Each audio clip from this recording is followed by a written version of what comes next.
नमस्कार मित्रांनो. नुकतीच कलाविश्वातून अत्यंत दुःखद बातमी समोर आली असून एका सुप्रसिद्ध अभिनेत्याचे वयाच्या 72व्या वर्षी निधन झालेले आहे. पाहूया संपूर्ण बातमी. तत्पूर्वी आपण जर तारांगण या यूट्यूब चॅनलला सबस्क्राईब केलं नसेल तर नक्की सबस्क्राईब करा, जेणेकरून आपल्याला अशाच महत्त्वपूर्ण व माहितीपूर्ण बातम्या सर्वप्रथम बघायला मिळतील. पॅलेस्टीन दिग्दर्शक आणि अभिनेता मोहम्मद बकरी यांच्या वयाच्या 72व्या वर्षी निधन झाले. मोहम्मद बकरी यांनी अरबी आणि हिब्रू दोन्ही भाषांमध्ये काम केले. त्यांच्या कुटुंबाने त्यांच्या निधनाची पुष्टी केली. त्यांचे निधन हृदयरोगामुळे झाले आहे. मोहम्मद बकरी यांनी 2003 मध्ये दिग्दर्शित केलेल्या जेनिन जेनिन या माहितीपटासाठी त्यांना प्रसिद्धी मिळाली. या माहितीपटावरून इस्रायलने बंदी घातलेली होती.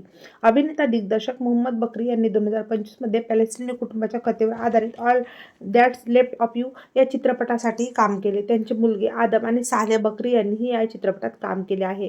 हा चित्रपट अकादमी पुरस्कारामध्ये सर्वोत्कृष्ट आंतरराष्ट्रीय फीचर फिल्मसाठी निवडला गेला होता. गेल्या काही वर्षात त्यांनी पॅलेस्टीन लोकांच्या अनुभवाचे आणि विविध पैलू शोधणारे अनेक चित्रपट बनवले आहेत. त्यांनी हिब्रूमध्ये अभिनय केला, त्यामध्ये तेल अवीवमधील इस्रायलच्या राष्ट्रीय नाट्यगृहाचा समावेश आहे. 1980 आणि 1990च्या दशकात ते अनेक प्रसिद्ध इस्रायली चित्रपटांमध्ये दिसले. त्यांनी तेल अवीव विद्यापीठात शिक्षण घेतलेले आहे. तेव्हा मित्रांनो, आपल्या तारांगण या यूट्यूब चॅनलतर्फे सुप्रसिद्ध अभिनेते दिग्दर्शक मोहम्मद बकरी यांना भावपूर्ण श्रद्धांजली.